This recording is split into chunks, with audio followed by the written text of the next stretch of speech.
Betty Jo Bowman was born on December 13th, 1990, in Wichita, Kansas, to Nancy and David Sponsel.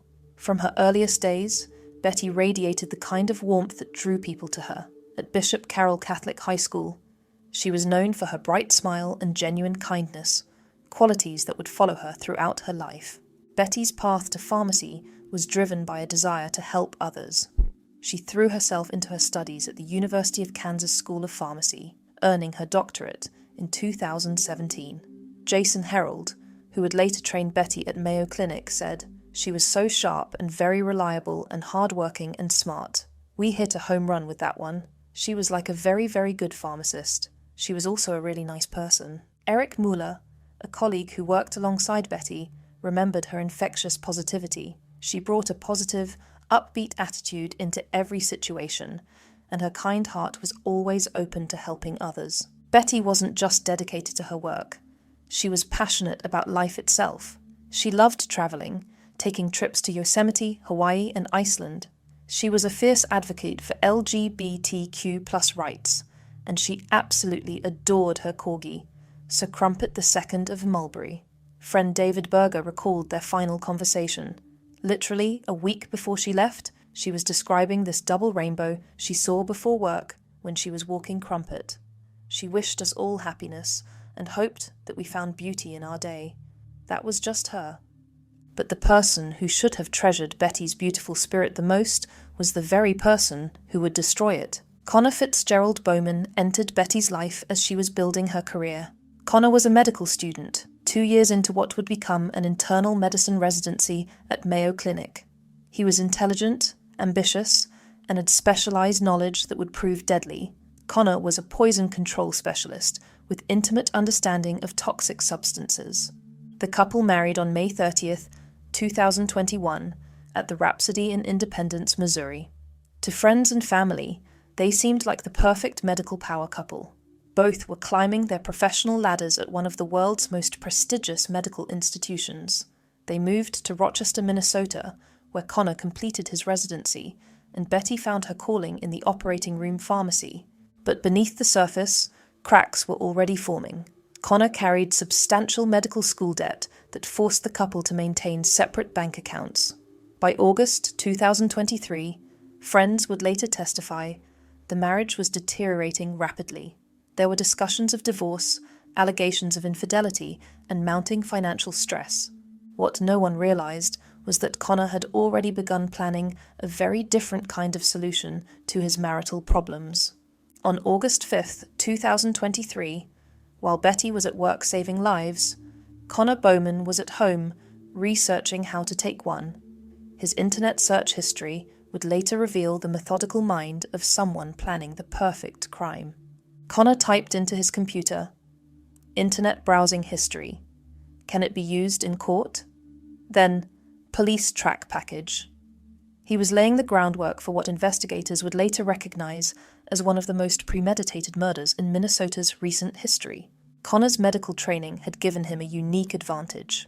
As a poison control specialist, he understood exactly how various substances affected the human body.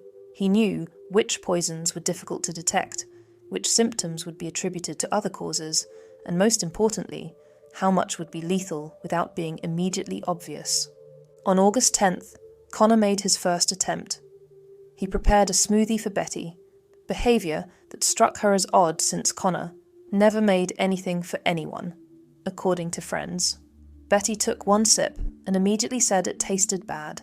She even had a friend try it before throwing it out, joking that Connor might be trying to poison her. To those who knew Connor, this joke was completely out of character. Connor wasn't someone who joked around, but Connor wasn't joking either. That same day, Connor's computer searches revealed his true intentions. He was researching online pharmacies and had converted 120 pounds to kilograms, Betty's approximate weight. Weight calculations are crucial when determining lethal dosages of poison. Connor was literally calculating how much poison it would take to kill his wife. On August 11th, Connor found what he was looking for. He researched liquid colchicine, a medication typically used to treat gout, but which becomes deadly in higher doses. To medical professionals unfamiliar with poison control, it would look like severe food poisoning until it was too late. Connor made a $52.20 purchase using his Mayo Clinic employee email address. He was ordering his wife's death sentence through his work email, a detail that would later help prosecutors prove his calculated mindset. But Connor's planning went beyond just acquiring the poison. He was preparing for his new life as a widower. On August 18th, 2 days before Betty would die, Connor searched for "is widow gender neutral." He was already thinking about how to describe himself to the women he planned to date. In fact, Connor had already created a Bumble dating profile where he identified himself as a widower. He was actively messaging women and making plans for a future that required Betty to be dead. Connor was so confident in his plan that he was essentially living as though Betty had already died. The digital evidence would later show that Connor had researched everything from oil of wintergreen toxicity to methods for destroying internet browsing history. He had studied sodium nitrate as an alternative poison and had calculated the exact formula for lethal colchicine dosing. Connor wasn't just planning a murder. He was designing what he believed would be the perfect crime, using his medical expertise to stay one step ahead of investigators. What he couldn't account for was leaving a digital trail that would eventually lead police right to his door. But first, Connor had to execute his plan, and for that, he needed Betty to trust him one more time. August 15th, 2023, was supposed to be a typical Tuesday evening for Betty Bowman. She had made plans with friends, looking forward to unwinding after another demanding day in the operating room pharmacy. But Connor had other ideas. Once again, Connor surprised Betty by making her a drink. After the strange-tasting smoothie incident 5 days earlier, Betty might have been more cautious. But this time Connor was offering alcohol, rum for her, whiskey for himself. Friends would later describe Connor making drinks as completely out of character, but this was now the second time in less than a week that he'd prepared something for his wife to consume. Betty texted her friends to cancel their plans. She was staying home with Connor, she said, and he had surprised her with drinks. She told friends she was having rum while Connor was drinking whiskey. To Betty, this seemed like a rare moment of intimacy in their struggling marriage. Perhaps Connor was trying to work things out. She couldn't have known that she was drinking poison. The colchicine Connor had purchased was tasteless and odorless when mixed with alcohol. Betty had no way of knowing that each sip was delivering a carefully calculated dose of toxin to her system. Connor watched his wife drink, knowing exactly what would happen next. At 2 a.m. on August 16th, Betty woke up seriously ill. She was experiencing severe gastrointestinal distress, vomiting, and dehydration. Connor, playing the concerned husband, helped her to the bathroom and offered comfort. He was, after all, a doctor. He knew exactly what Betty was experiencing because he had caused it.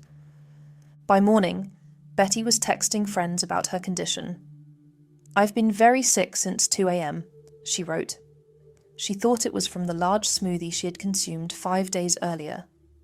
Betty was still thinking about that odd-tasting smoothie from days earlier, not realizing that her real poisoning had come from the loving gesture of a drink shared with her husband.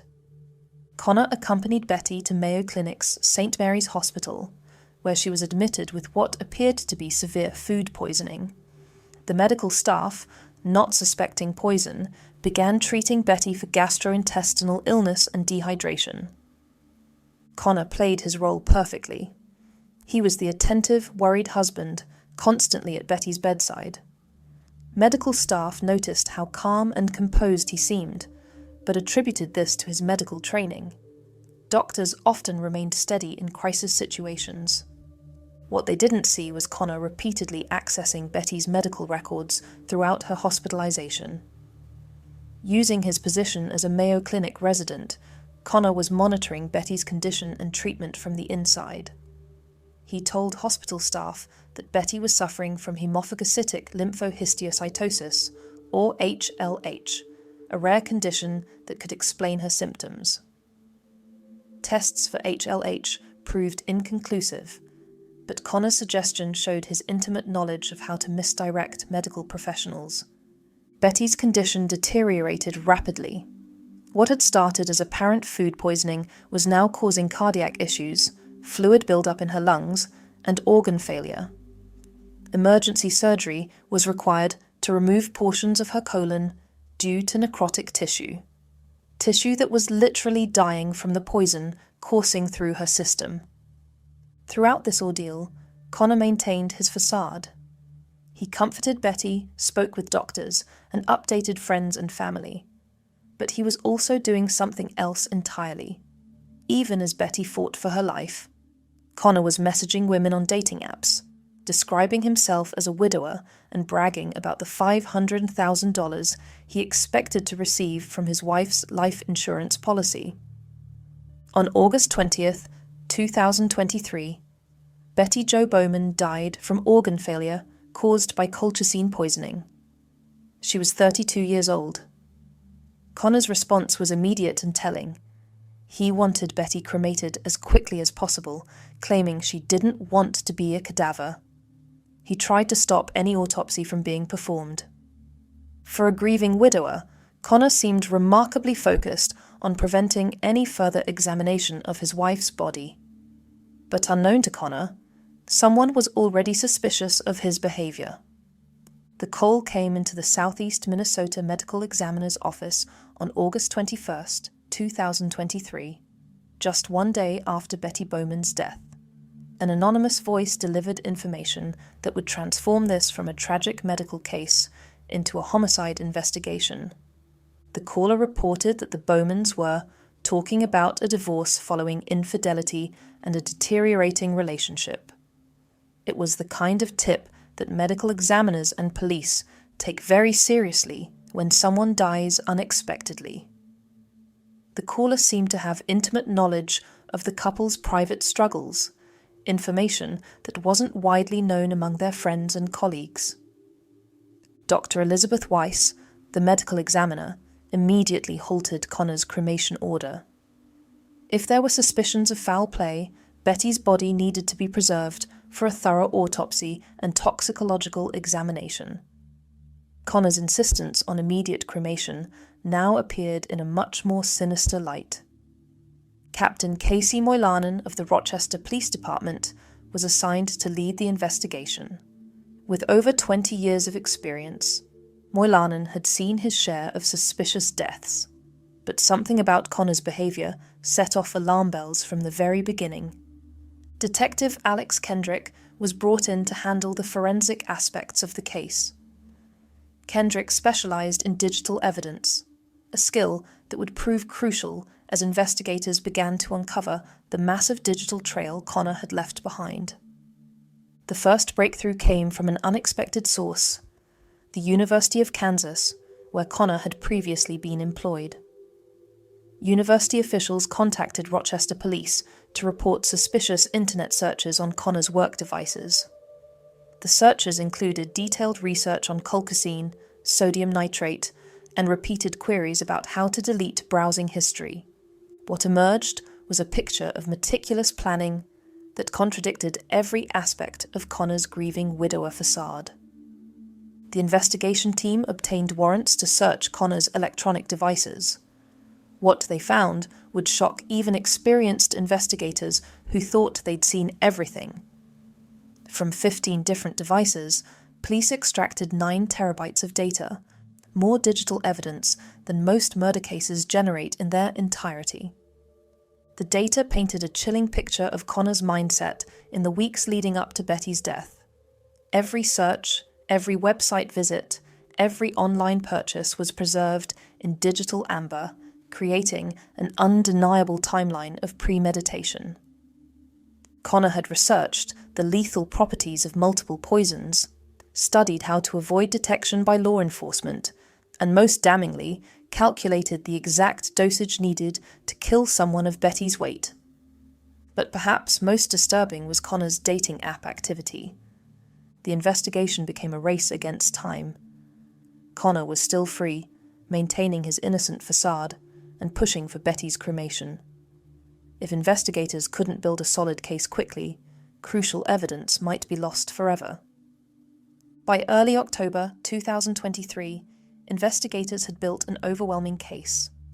The financial motive was clear: a $450,000 bank deposit receipt found at Connor's residence represented Betty's life insurance payout, money Connor had been bragging about to women on dating apps even before his wife died. Dr. Elizabeth Wise's autopsy confirmed that Betty had died from organ failure caused by colchicine poisoning. Yet Betty had never been prescribed colchicine and had no history of gout. On October 20th, 2023, Connor Bowman was arrested during a traffic stop. He was charged with second-degree murder, with bail set at $5 million. The same day, Dr. Weiser officially ruled Betty's death a homicide. Connor's reaction surprised investigators. He appeared detached and calculating, immediately requesting an attorney and refusing to answer questions. For Betty's family, the arrest brought relief and devastation. Her sister Brianna posted, "Betty, we miss you. Poison was not the way you were supposed to go. I don't understand why Connor did this. You were so perfect, patient, and understanding to him." Betty's mother, Nancy Sponsel, began the long journey from Kansas to Minnesota for court proceedings. The family started a GoFundMe campaign and took custody of Sir Crumpet, ensuring Betty's beloved corgi would be cared for by people who truly loved her. But prosecutors knew their work was far from over. The methodical planning and calculated use of professional knowledge pointed to something far more serious than second-degree murder. On January 5th, 2024, a grand jury reviewed the evidence and returned an indictment for first-degree premeditated murder. The upgrade reflected prosecutors' confidence in proving that Connor had planned Betty's death for weeks in advance.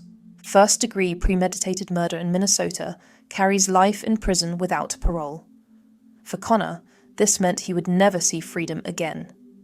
Defense attorney Michael Schatz faced an almost impossible task. Connor's own digital activity had created a comprehensive record of his planning and execution. The defense filed 3 strategies: not guilty, alternate perpetrator, and suicide, but legal experts viewed these as desperate measures. Nancy Sponsel continued her trips from Kansas, determined to see justice for her daughter.